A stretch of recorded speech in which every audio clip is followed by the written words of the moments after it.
In this video, we are going to find the derivative of f of x equals the cube root of x all over x minus 3.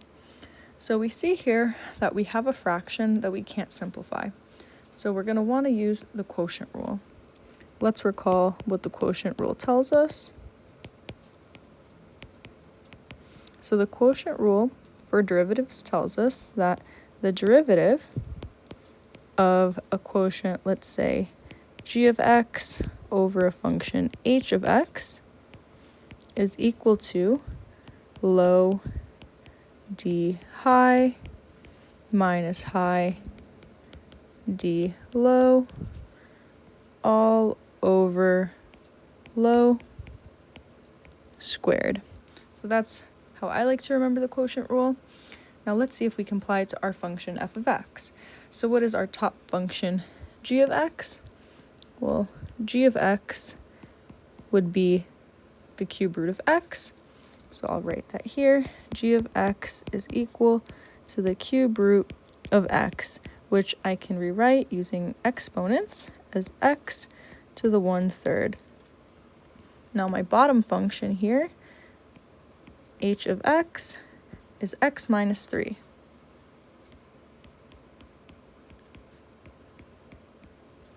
So I'm going to want to take the derivatives of each of these functions. So maybe we can start with g.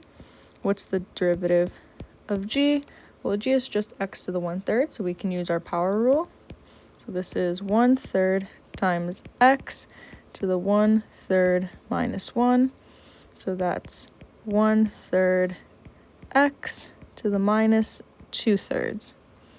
Now what's the derivative of h? Well, h is just x minus 3. So the derivative of that is 1. Now let's apply the quotient rule to our function f of x and see what we get. So f prime of x should be low x minus 3 times the derivative of the top function. So it should be times g prime, which is 1/3 x to the minus 2/3 minus the top function, x to the 1/3, times the derivative of the bottom function, which was just 1, all over the bottom function squared. So that was x minus 3 squared. Great, now let's see if we can simplify this a little bit. This becomes 1/3 times x minus 3, x to the minus 2/3, minus x to the 1/3, all over x minus 3 squared. So we can leave our answer like this, or we can multiply out the numerator to simplify a bit more.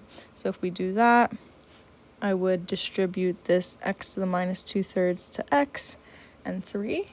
So by doing so, we get 1/3 times x.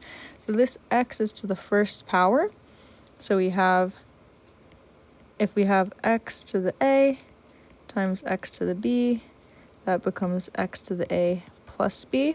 So I have x to the first power times x to the minus 2/3.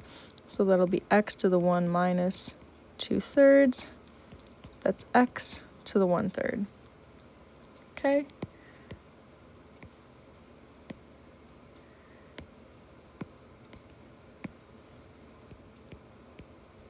And then minus 3 times x to the minus 2/3. And we've minus x to the 1/3, and this is all over x minus 3 squared. I haven't done anything to the denominator. Now I can multiply x to the 1/3 and 3x to the minus 2/3 by 1/3.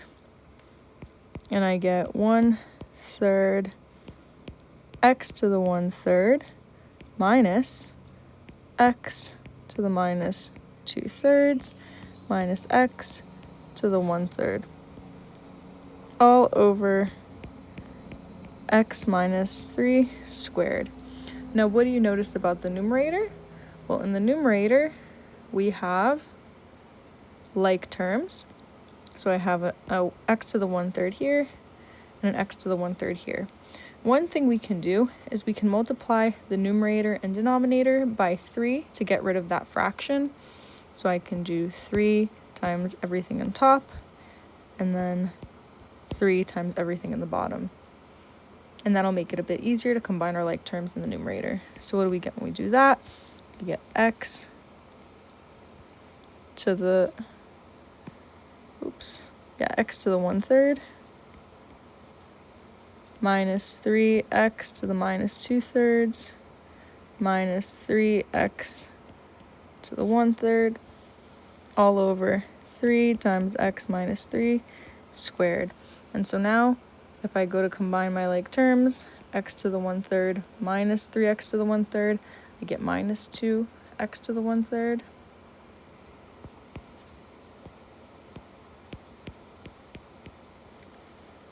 Minus 3x to the minus 2/3 all over 3x to the minus 3 over 2.